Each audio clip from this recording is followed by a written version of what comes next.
সেটা ছিল ছবির নাম সত্য মিথ্যা। আজকে প্রথম জানবে এই কথা, কোনোদিন কেউ জানে না। যাক, আজকে আমরা সত্যটা শ্রদ্ধেয় জানি। নতুন মুখী চান্স পাওয়ার পর আমি যেহেতু খুব ভালো নাচতে পারতাম, এই যে মিন্টু সাহেব ছিলেন জুরি বোর্ডের, নারায়ণ ঘোষ মিতাও ছিলেন ওইখানে, সৈয়দ শামসুর রহমানও ছিলেন, রুজি আপা ছিলেন, রুজি সামাদ স্ট্রং ছিল। 86 এর নতুন মুখী সন্ধানে স্ট্রং জুরি বোর্ড ছিল। তারপরে আমি সিলেক্ট হওয়ার পর দেখি সবাই খুব ভালো নাচতে পারি আমি। তো এই যে মিন্টু ছোটকু আহমেদকে বললেন একটা ছেলে আসছে নতুন মুখী, অসাধারণ নাচে। তো বলে তাই নাকি? তো ছোটকু আহমেদ বলে তোমার ছবিতে আগেই করো। তো ওনার একটা সত্য মিথ্যাতে একটা গান ছিল, কিন্তু আচ্ছা, গানে কি হচ্ছে, আমি যে ফিল্মের যে বিটগুলো, আমির হোসেন বাবু ভাই ছিলেন, আচ্ছা বাবু সাহেব, সকাল থেকে শর্ট আমি পারতেছিলাম না। আচ্ছা। এবং বিকালে এই যে মিন্টু আমাকে নিয়ে বললেন, মিশা এত বড় যখন 2 নম্বরে পুরো ফ্লোর, ডিস্কো ফ্লোরটা ওকে আছে, হচ্ছে না। মানে তখন ফিল্মের ডান্স কিভাবে স্টেপ দিতে হয়, রিদমটা কিভাবে নিতে হয়, এটা ম্যাচ করতে পারতেছি না। এত ভালো আমি নাচি, কারণ ফিল্মের একটা ভাব আছে। এখানে আমি যতই ভালো নাচি, ওখানে সিস্টেম আছে 1 2 3 4 বিটে বিটে করতে হবে। এইটা তো আমি তখন অ্যাঙ্গেল বুঝি না, কিছু বুঝি না। এবং তুমি জেনে অবাক হবা, আমার হচ্ছে না। আর আমার ভিতরে আমি তো পারবো না, কিন্তু আসলে হচ্ছে রিদমের সাথে তো হচ্ছে না। মানে আমির হোসেন বাবু ভাই ওকে করতেছে না। অনেকগুলো টেক, অনেক শিফট চলে গেল, তারপরে ব্রেক, তারপরে আমাকে বললো কি করবো মিশা, মানে এবং আমাকে আলটিমেটলি ওই ডান্স থেকে বাদ দেওয়া হলো। আমির হোসেন বাবু ড্রেস পরে গান করলেন, তাই? হ্যাঁ, এটা আজকে প্রথম বললাম ওকে, যে এই স্ট্রাগল। দেন আমাকে তারপরে আমির হোসেন বাবুকে আমি বললাম যে ব্যক্তিগত যোগাযোগ করলাম যে বাবু ভাই আমি শেখান না, আপনার অ্যাসিস্ট্যান্ট হিসেবে আমি করতে চাই। আমি অভিনেতার জায়গায় আমি এটা দেখতে চাই, কেন ভুল করলাম। এবং আমি তার সাথে কাজ করছি 1-2 ছবিতে। হ্যাঁ, তো আমি গিয়ে আমি ধরে নিলাম, গিয়ে আমি ধরে ফেললাম। এটা তো আমরা জানতাম না, একদম একেবারেই জানতাম না। কেউ জানে না যে আমি এখান থেকে বের হলাম এবং আমি কাঁদতে কাঁদতে বাসায় গেছি। আচ্ছা, রিক্সা দিয়ে যাচ্ছি, বাদ দিয়ে দিল। হ্যাঁ, বাদ দিয়ে দিল।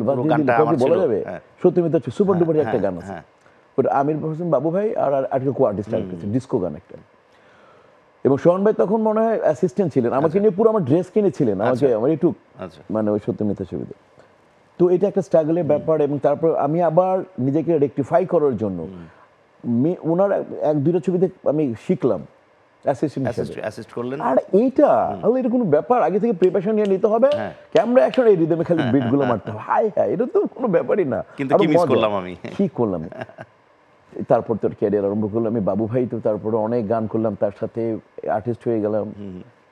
তো এরকম চলেই আপনারা যে অবস্থানে এসেছেন। আর স্ট্রাগলের একটা কথা, আমি শর্টকে মেক বিলিভ করার জন্য সোহান ভাই ডিরেক্ট, আমার প্রতিজ্ঞা, মান্না হিরো, আজিজ মোহাম্মদ ভাই ছিলেন প্রডিউসার, ও গানের পরে আমাকে হ্যাং করাই দিবে আর কি। আচ্ছা, আমার হ্যাং হয়ে গিয়েছিল।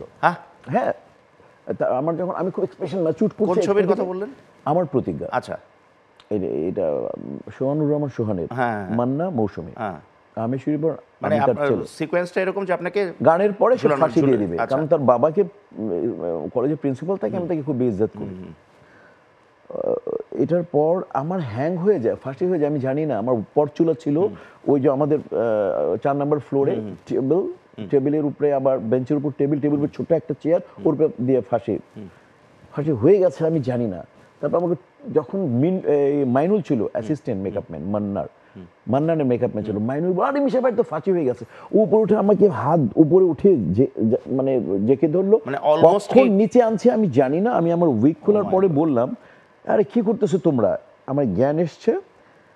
এবং আমি আর কিছু মনে নেই, সোহান ভাইকে হাসি, সোহান ভাইয়ের দিকে তাকালাম, সোহান ভাই বলল, মিশা কেমন লাগতেছে? আমাকে জি, কোনো কিছু আমার মনে নেই। আর ফ্লোরে কেউ নেই, সোহান ভাই, দুলাল ভাই সবাই পালিয়ে গেছে, যে ফাঁসি হয়ে গেছে, লোকটা কেস খাবো নাকি। বলে তুমি মেকআপ রুমে 2 রাকাত নামাজ পড়ো। জি আসো। আমি এক গ্লাস পানি খেলাম মেকআপ রুমে, মৌসুমি চুপ করে বসে আছে, আমি নামাজ পড়লাম। তারপর বললো প্যাক আপ। তারপর আমি আস্তে আস্তে করে আমি মনে করলাম, আরে আমার ফার্স্ট শর্ট ছিল, এই চলে কেন মিশা, কেন শুটিং করবেন না? বলে না থাক, কালকে থেকে করবো। তারপর আপনি শুটিং করতে চেয়েছিলেন? হ্যাঁ, আমি তখন বুঝি না আমি কি হয়েছিল, বাট আমি খুব টায়ার্ড আগে। আমার শ্যালক ডাক্তার, ও বলছিল যে সম্ভবত 3 মিনিট বা 30 সেকেন্ড অক্সিজেন ব্রেনে না গেলে মারা যায়। তো হয়তো আল্লাহ আমাকে এর মধ্যে অক্সিজেন চলে আসছিল, মানে একেবারে ডেড আর কি। ও মাই গড।